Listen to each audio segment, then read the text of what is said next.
Good morning! So, ayun nga, ngayon ay maaga lang akong mag-work, pero syempre, as usual, di ba, ang ating gawain, gagawa muna ako ng aking inumin, which is yung Pure Form Inositol. Kasi nga, consistent na nga tayo, as in literal na everyday, ay nagtitake tayo ng Pure Form Inositol para naman makatulong nga sa PCOS natin. So, kung kayo halimbawa ay merong mga PCOS, ganyan, and gusto nyo kahit papano na maging maganda ang resulta bago man lang mag-December, di ba? Dahil September na! Happy September 1. Ewan ko kung happy kayo, pero sana happy kayo. Kasi nga, baka mamaya, baka mamaya nagpapatutog na kayong wake me up when September ends. Ang daming set-set. Pero anyways, ayun na nga. Gagawa lang ako ng aking Pure Form Inositol. So, ayan siya. Pure Form Inositol. And, ayan. Diba, unti na lang siya kasi as in literal na araw-araw ko siya ginagamit.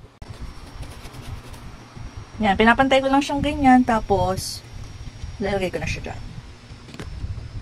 O, diba? So, yun. Tapos, tatakpan na natin siya. Ayan. Ganun lang siya. Tapos, isi-shake nyo lang siya. Tapos, pwede nyo na siyang inumin. Ayan. Wala na. Tunaw na siya. Ganun lang siya kadali. So, kung kayo, bago kayo kumain, mas maganda na mag-intake kayo nito. Kasi ang inositol ay ini-intake before meal. O, diba? So, ayan. Iinumin ko na muna.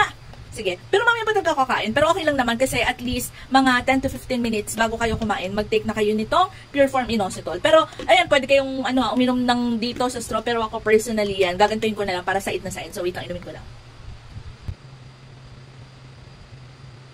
Ayun na. Ubus na. Ganun lang siya kadali. As in, wala naman kasi siyang lasa. So, eto, ayan, kung gusto nyo din ng ganitong tumbler, ilalagay ka na lang din dyan para shake-shake na lang kayo. Hindi nga kailangan ng kutsara. So, check out na!